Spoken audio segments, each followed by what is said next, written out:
नमस्कार।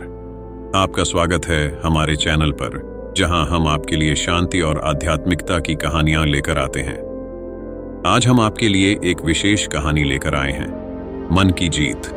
यह कहानी उस भिक्षु की है जो हर दिन तथागत गौतम बुद्ध से कहता था कि उसने अपने मन को जीत लिया है और अब उसका मन उसे विचलित नहीं कर सकता।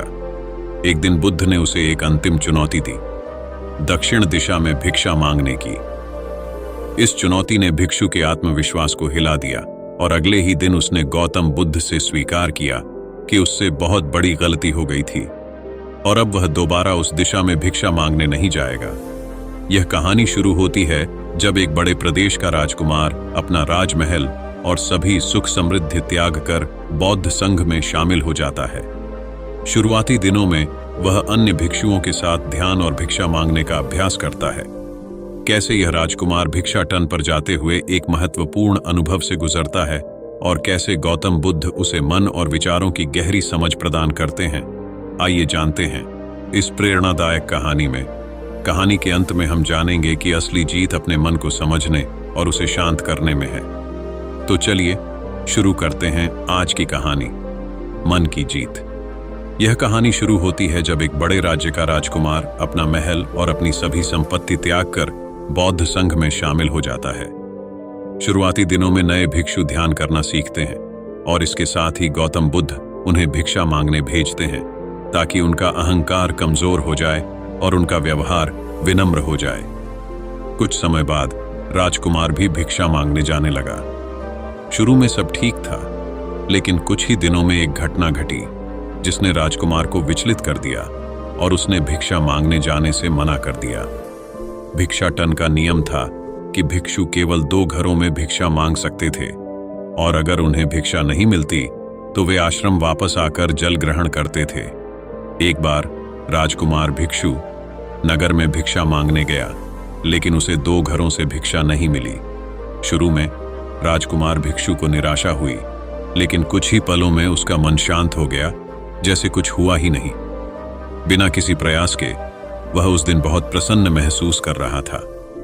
उसने लौटकर गौतम बुद्ध से कहा, आज मुझे भिक्षा प्राप्त नहीं हुई, लेकिन मेरा मन शांत है और किसी विचार ने मुझे परेशान नहीं किया। गौतम बुद्ध भिक्षु की सारी भावनाएं समझ गए और कहा, अच्छी बात है, अब तुम कल महल की तरफ भिक्षा मांगने जाना। भिक्षु ने आज्ञा का पालन किया और अगले दिन भिक्षा मांगने निकल गया। कुछ देर बाद जब भिक्षु महल के पास से गुजरा तो उसे याद आया कि कैसे वह वहां ऐशो आराम का जीवन जीता था। भिक्षु ने सोचा कि महल में स्वादिष्ट भोजन मिलता था, कई नौकर सेवा करते थे और हर तरह की सुविधाएं थीं। यह सब सोचते हुए उसके मन में आज अच्छा भोजन पाने की इच्छा उत्पन्न हुई। अचानक भिक्षु को यह एहसास हुआ कि ये सब अतीत की यादें हैं और वह बस इन्हें देख रहा है। जैसे ही पुरानी यादें ताजा हुईं, उसके मन में कुछ इच्छाएं भी प्रकट होने लगी। उसने महसूस किया कि वह केवल इन्हें देख रहा है। अगर वह इन शारीरिक इच्छाओं को पूरा करने की लालसा रखता तो वह अपने शांत और जागृत मन की अवस्था को खो देता। भिक्षु ने महसूस किया कि जब भी हम खुद को 2 कदम आगे बढ़ाते हैं और अपनी चेतना का स्तर ऊंचा उठाते हैं तो इस प्रकार के विचार हमारे साथ खेल खेलते हैं। उन समयों में मन ऐसे प्रकार के खेल खेलता है। जब हम मन को शांत करने लगते हैं तो वह हमें बेचैन करने की पूरी कोशिश करता है। भिक्षु इसके बारे में सोचकर बहुत खुश था, क्योंकि आज उसने आत्मचिंतन के माध्यम से मन के गहरे अर्थ और सूक्ष्म दृष्टि प्राप्त की। भिक्षु आश्रम लौटकर गौतम बुद्ध को सब कुछ बताया और कहा, तथागत, आज मुझे आपकी कृपा से सूक्ष्म दृष्टि प्राप्त हुई। मन हमें बार बार इच्छाओं में उलझाने की कोशिश करता है। महल को देखते ही मेरे मन में पुरानी आरामदायक यादें भी उठीं, लेकिन आज भी वो विचार मुझे नहीं छू गए। गौतम बुद्ध ने कहा, यह अच्छी बात है, कल नगर की दक्षिण दिशा में जाओ, वहां एक हवेली है, वहां जाओ, मन और विचारों पर उपदेश देना। भिक्षु बहुत खुश था। आज उसे जल्दी जाना था क्योंकि उसे उपदेश देने जाना था। लेकिन दोस्तों, इस बार की यात्रा भिक्षु के लिए थोड़ी कठिन थी। थोड़ी देर बाद भिक्षु हवेली तक पहुंच गया और भिक्षा के लिए आवाज लगाई। आवाज सुनकर एक सुंदर युवती बाहर आई। भिक्षु ने सोचा कि मुझे इस युवती की सुंदरता को देखकर कोई भी विचार नहीं आना चाहिए। क्योंकि मेरा उद्देश्य यहाँ उपदेश देने का है। युवती ने भिक्षु को प्रणाम किया और कहा, कृपया पहला भोजन ग्रहण कीजिए। भिक्षु ने पहले खाना खाया, फिर सोचा कि उपदेश देने से पहले थोड़ा आराम कर लेता हूं।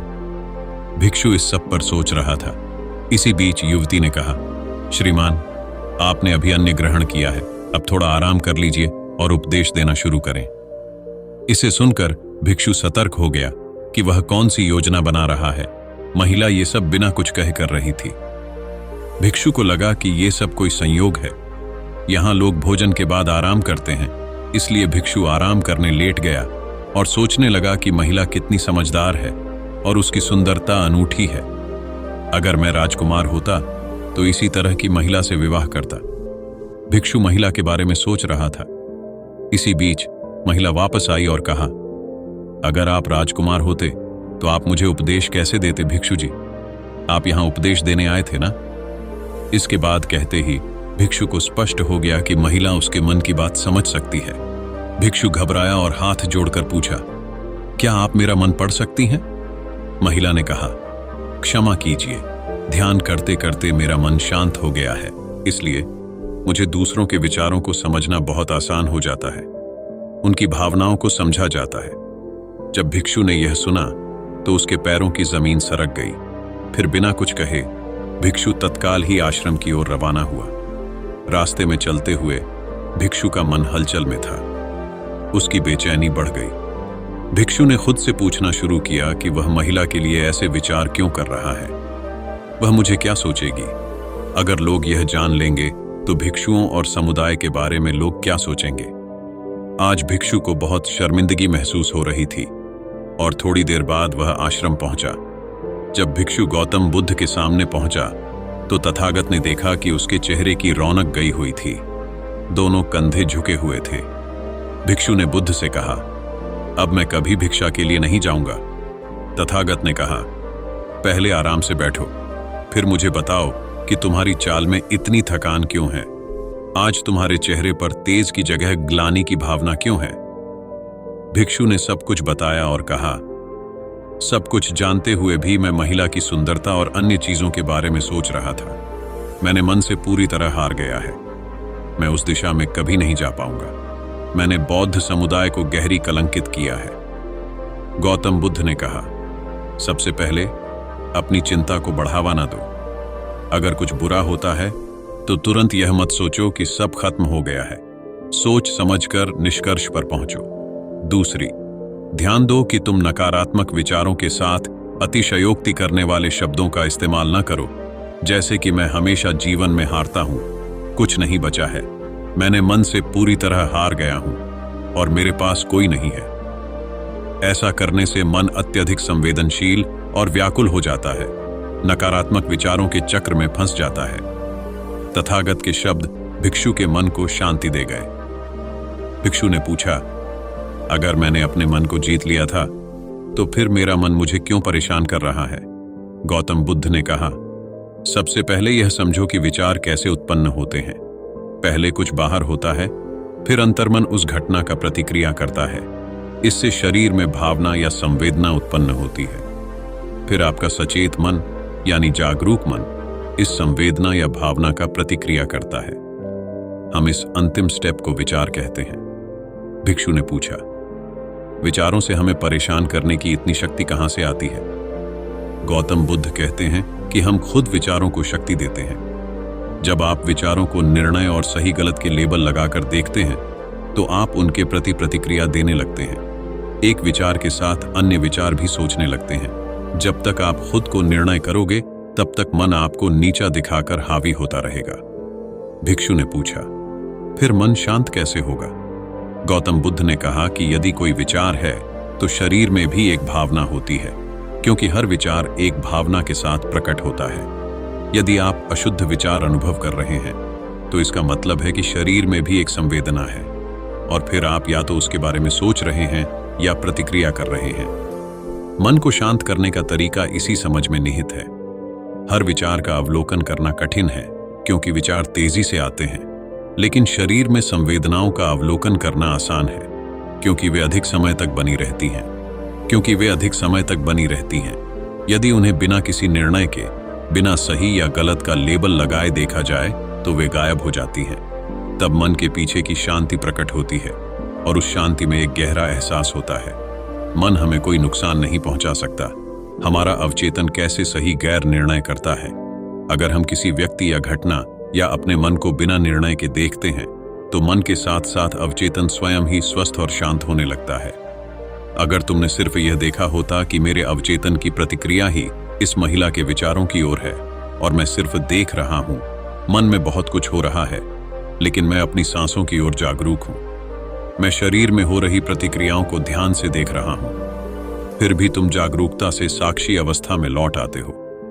मन के पीछे जो शांति है, यह हमारी सबसे बड़ी शक्ति है।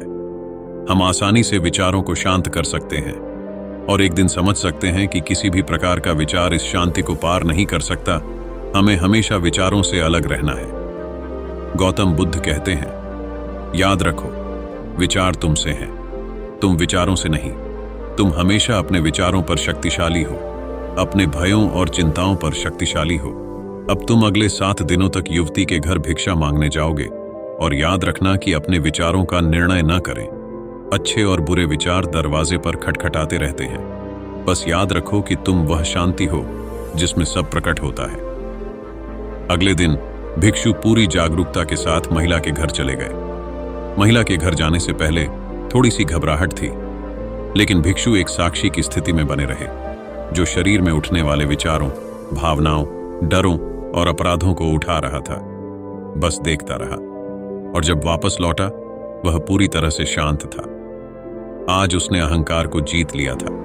वह इसके प्रति निरंतर था। इस कहानी के अंत में हमें यह झांत होता है कि असली जीत मन को समझने और उसे विचलित नहीं होने देने में है। भिक्षु ने गौतम बुद्ध की गहरी समझ से यह सीखा कि मन केवल इच्छाओं की गहराइयों में उलझाने का उद्देश्य रखता है, लेकिन जब हम अपने मन को शांत और जागरूक करते हैं तो हम अपने जीवन में सही निर्णय लेने की क्षमता प्राप्त करते हैं। इसीलिए यह कहानी हमें मन की महत्वपूर्ण बातें सिखाती है और हमें यह दिखाती है कि असली समृद्धि और संतोष मन के सामंजस्य में है।